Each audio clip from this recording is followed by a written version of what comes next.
Up, up, down, down, left, right, BA, start. Likely a part of your brain finished that before I even could. You didn't even have to think about it. It's probably the most famous string of button presses in the history of video games. But most people don't even understand why it exists. But when you do, you see something much bigger. About where cheat codes came from, why they felt the way they felt, and why almost all of them are gone. If you had a Nintendo Power subscription in the 80s or 90s, you know exactly which section you flip to first. Not the previews or the reviews. Classified information. It was printed on a manila envelope background like it had been smuggled out of a government facility. Level selects, invincibility codes, sound tests, extra lives. The whole thing was designed to feel like insider knowledge being passed from the people who made the games directly to you. And that's how cheat codes always felt, wasn't it? Like a gift. Like the developers had left a door unlocked on purpose for the dedicated fans who knew where to look. The Konami Code especially, it showed up in Contra and Gradius and dozens of games. It became like a handshake, a shared secret. If you knew it, you were in. Here's what the Konami Code actually represented. In 1986, a Konami developer named Kazuhisa Hashimoto was porting the arcade game Gradius to the NES. Gradius was brutal, and Hashimoto, by his own admission, wasn't very good at it. He said, "I had one guy under me and he played through the coin-op version. That one's really tough. I hadn't played that much and obviously couldn't beat it myself, so I put in the Konami Code. He built it so he could test the game without dying every 30 seconds. Then he forgot to remove it before the game shipped. The most iconic cheat code in gaming history was a testing tool that survived by accident." And Hashimoto wasn't alone. Most cheat codes in the cartridge era started the same way. An internal shortcut developers used to skip through sections, test specific scenarios, or just to get past the parts of the game that were currently destroying their productivity. Now, to be fair, that wasn't always the case. Some codes were deliberate. When Konami saw how popular the code had become in Gradius, they started putting it in other games on purpose. The version in Contra, which was also notorious for its difficulty, that was intentional. An accessibility valve, if you will, for a game that was so difficult it made you want to tear your hair out. So some codes were accidents, some were mercy, some were both. But the story we told ourselves that codes were gifts from developers to players, Easter eggs hidden for the faithful, that's just not quite right. Cheat culture took development tools, difficulty, and deliberate secrets, and then turned them into something they were never originally meant to be. Another part of the product, almost like frosting on top of the cake. Let's dive deeper into why these codes existed at all. In the cartridge era, there was no such thing as a patch, no day one update, no hotfix, no server-side adjustment. When a game shipped, that was it. Whatever was on the cartridge was what players got. And that created a problem for developers. How do you test every section of a game without playing through the entire thing from the start, every single time?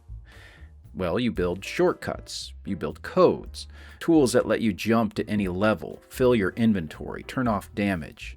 And then, in many cases, you would just leave them in before the game went to manufacturing. But codes weren't just accidental leftovers. They were also good for business. Nintendo Power launched in 1988, and within 5 months, it had more than 1.5 million paid subscribers. At that time, no magazine had reached that number of paid subscribers that quickly. And what were people subscribing for? Strategy, tips, secrets, and cheat codes. The classified information section was one of the first things readers flipped to. Codes made games feel bigger and more survivable. They gave magazines something to sell. They kept players playing games they would otherwise move on from. In that era, everyone benefited from cheat codes. Developers got better testing tools, players got accessibility and replay value, magazines got subscribers. But it wouldn't stay that way. Cheat codes would eventually become a problem. In November of 2005, Microsoft launched the Xbox 360, and tucked inside it was something that seemed pretty minor at the time: achievements. Each game shipped with a set of challenges. Complete them, and you earned points toward a publicly visible score, your gamer score. For the first time, what you'd done in a game wasn't just something that you knew, it was something everyone else could see. Microsoft was pretty clear about the goal. The point wasn't just to reward players, it was to keep players engaged, to make progress visible, to make playing a game and talking about playing that game a social act.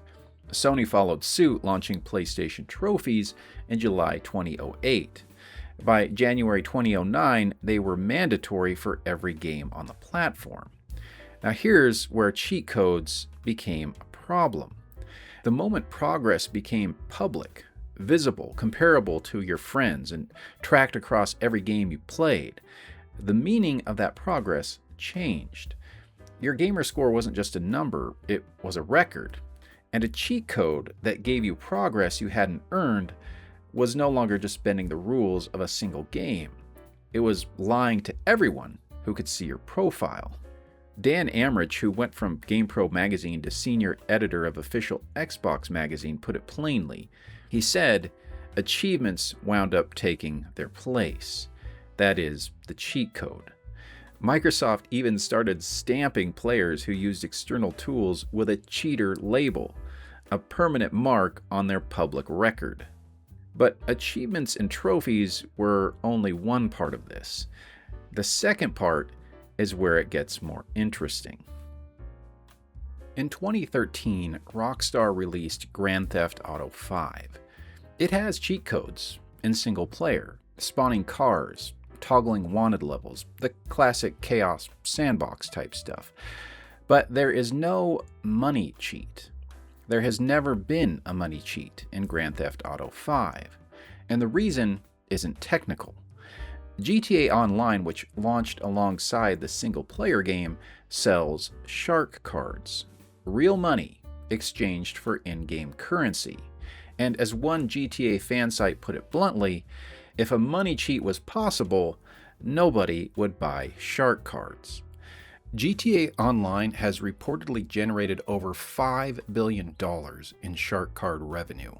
The game's entire development budget was around $265 million. At this point, it seemed there was no going back. It's not just that progress became public, but that skipping progress started costing someone money. Online play made cheating disruptive to other players. Achievements made progress something you could lie about publicly. And monetized progression made skipping that progress a direct financial threat to the publisher. Each of these revelations made cheat codes a little more incompatible with the system around them. So by the time all three were in place, the door that had been left unlocked for 30 years was now closed and locked deliberately. What actually disappeared wasn't just the codes. It was the assumption underneath them that a game was yours to mess with. The thought that when you bought a cartridge, it was a self-contained thing. You could break it, skip it, play it backwards, do whatever you wanted. Nobody was watching, nobody had a stake in how you played it. The Game Genie and similar devices were a whole product category built entirely on that assumption. You bought the game belonged to you, you could do whatever you wanted to it. What replaced cheat codes feels intrusive.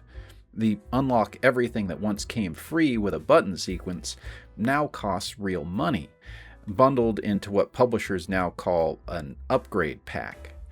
The freedom to skip isn't gone, it's just been given a price tag. More and more, games become connected to something larger than themselves: a server, a leaderboard, a live economy, a persistent progression system. And once a game is connected to those things, how you play it isn't just your business anymore. It affects the shared system, it affects other players. In many cases, it affects the revenue model. Ultimately, cheat codes disappeared, not because players stopped wanting them, but because games stopped being allowed to offer them.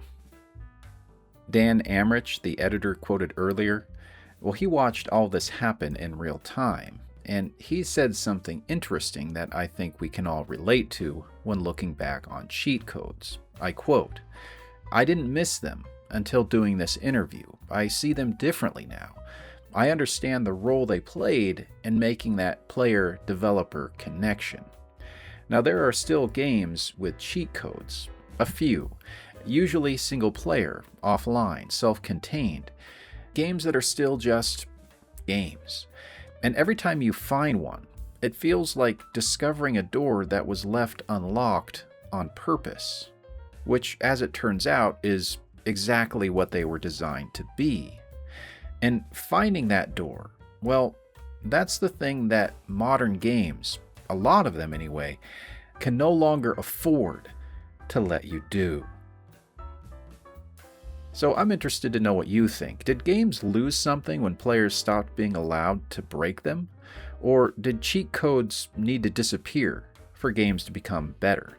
Let me know what you think in the comments below. And as always, if you made it this far, thank you so much for watching and supporting the channel. And until next time, happy gaming, my friends.